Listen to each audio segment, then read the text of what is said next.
Still with me is commentator Sam Armstrong, who's also leading light in the Free Speech Union, and you guys are helping our fellow guest in the studio, and we'll come back to you in a moment to find out what you're going to hopefully be able to do for, sanity and facts, because that's kind of what the Free Speech Union is about these days. But I am so delighted to welcome to the studio Connie Shaw, who is a university student at Leeds University, and you were, until very recently, very much involved in the Student Union Radio, wanting to maybe make that your career and very much involved in it.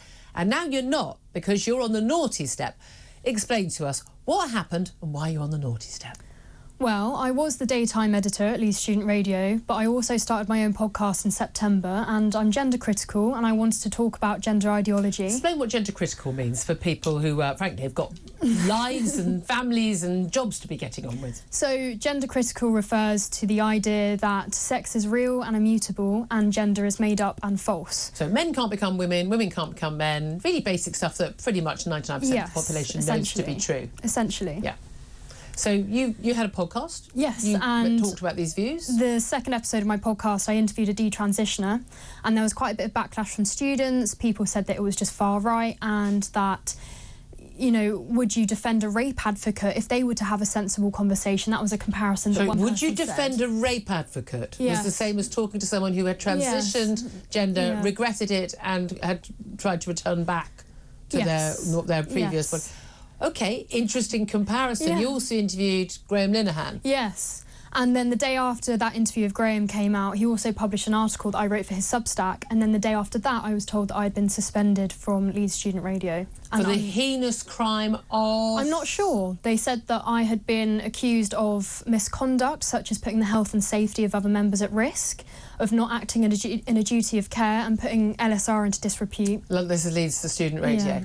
Yeah. So, presumably we're talking about the mental health, because we're often told, aren't we, that words are violence by this group of people, as social justice warriors, but also that someone even hearing someone questioning whether a man can become a woman or a woman become a man, or statements of fact that trans women are by definition men and trans men are by definition women, that even those statements stated as simple facts with no animosity, just simple facts, that somehow is so traumatic for some people to hear, whether they believe they are trans or not themselves, that it is beyond the pale that you should be allowed to say it. So they just said, look, basically, you're not involved in the radio anymore. This is it, you're out. Well, no, the investigation... There's an investigation? Yes, the investigation went on for a month.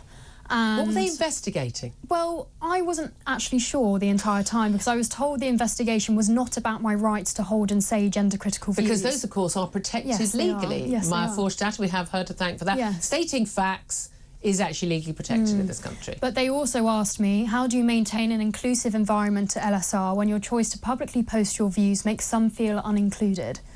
Right. So, did they worry about you feeling that you might be unincluded by the fact that you understand facts? It didn't come across to me in the interview that was the case, although I have been offered help for reintegration to the society, because I'm still able to return as a member, but I'm not allowed to continue in my committee position. And there has been a suggestion that you could perhaps offer an apology. Yes, they said that if I want to run for committee again, I can only do this if I provide a written apology to the wider membership and take mandatory training. Mandatory training in what? Online conduct. Online conduct. And what sort of form would an apology take for, I'm very, very sorry for stating known biological fact? Well, it turns out that the basis on which I've been suspended is because I've brought LSR into disrepute, but I'm not sure how I've done that. By stating facts? Yes, it would seem that way. So I'm not sure what I'd be apologising for. I mean, we spoke to Brendan O'Neill from Spiked Online about this. He's written so much about the madness of what's going on our campuses. And he said, this is, it's Kafkaesque, it's Orwellian. I mean, these words we throw around now, but it really is. You've committed a thought crime, is what's happened. You've committed a thought crime. You refuse to play along with something that you know is not true.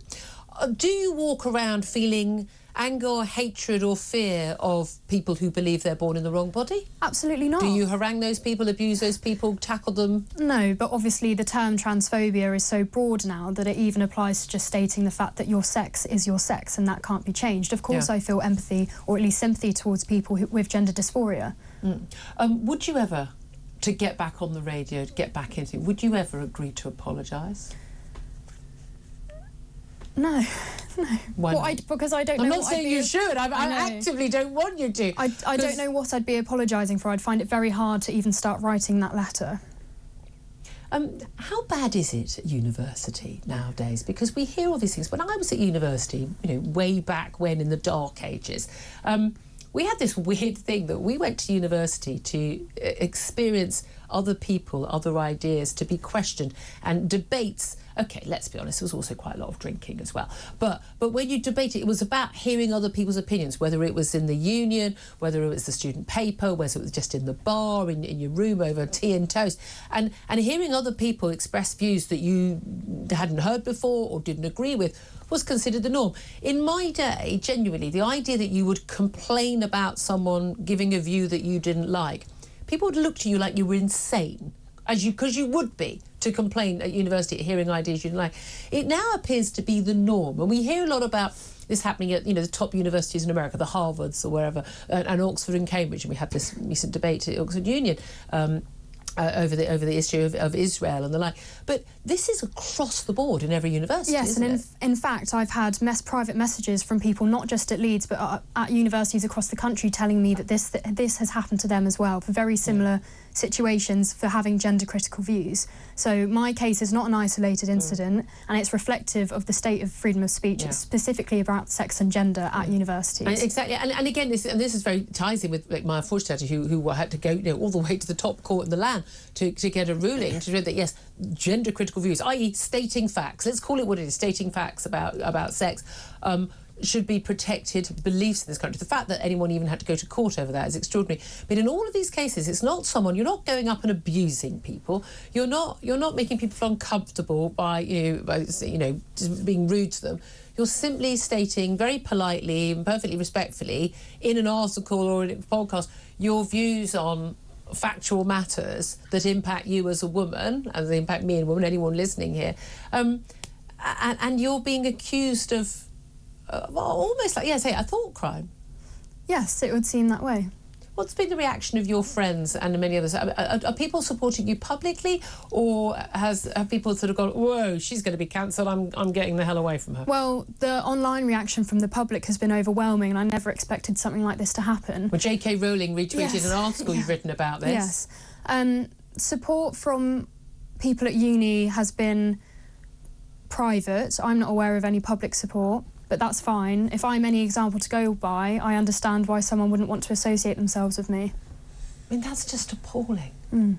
That is so appalling. I mean, the whole reason why I bought my Free Speech Union membership was because someone who helped me edit that podcast with Charlie was told by a separate society that they must distance themselves from my work. And so you thought, I'm gonna pay. Well, it's paid off very well. Yes. Sam Armstrong, I mean, quite by chance, on the same day, you've been aware of this case. You do work at this Free Speech Union. How can the Free Speech Union help not just Connie but many others like her who haven't been as brave as her, people who maybe wouldn't do it in the first place, would apologise for something they've not done wrong, and all those people who are just, frankly, by the way, guys, brave up. I mean, you've got to start standing up for your beliefs here. What can you do to help? Yeah, well, the truth is that Connie's just one of 4,500 cases that the Free Speech Union have been involved in the past. And the majority do involve women. The single biggest category are women saying that they don't believe that men can become women, by far and away. They're losing their jobs. There is an attempt to shame them into silence. So what we're doing is, at the moment, we're appealing the decision in Connie's case, and we think that the student union have behaved unlawfully. And they haven't got a leg to stand on, have they? If needs be, well, what they're hoping is that Connie gives up. And that's what they always hope on, because to take action against the university would be, if Connie was by herself, incredibly expensive. There was meant to be a law coming in, by the way, to make this simple and easy to resolve. Too belatedly a law that the Tories were bringing in. And the first thing that Labour did in office was to suspend that law coming into effect. So it wasn't needed? Wasn't needed. Cancel culture. Nothing but a fake culture war. Yeah, I mean, it is absolutely terrifying. It's actually happening. I love, Connie, that you've stood up for this. I love that you're open about it. I love that you're standing firm. I'm so glad the Free Speech Union, of which I'm a member as well, is standing by you. We'll give you any support we can here. I mean, we are the home of common sense. Common sense involves facts. It is absolutely extraordinary to me, though, how many students are being quiet because they don't want this to happen to them. Guys, students of Britain, if you're clever enough to be at university, you should be clever enough to know the difference between a fact and an opinion, and you should be standing up for facts. Men can't become women and women can't become men. Making that statement is not transphobic, it is not cruel, it's not non-inclusive, it's simply a statement of fact. You don't even have to agree with it. I don't even care if you agree with it or not, but you should agree with people's right to say it, because if you don't believe in freedom of speech, you've got no sodding business being at university. You should go home now, because your ability to master critical thinking is already long gone. If you are not standing up for the rights of people like Connie to speak their minds and speak freely, then frankly, this country has no hope for it at all. So speak out, make a placard, make a statement, send her a message, be honest. Come out, because there are more sane people than there are the crazy people who don't understand that 2 + 2 does always equal 4. Big thanks to you, Connie. Thank you so much. Keep us posted. Welcome back anytime. Can we give her a job, by the way, when she finishes? It sounds like she knows what she's doing. Connie Shaw, student at Leeds University, thank you very much indeed.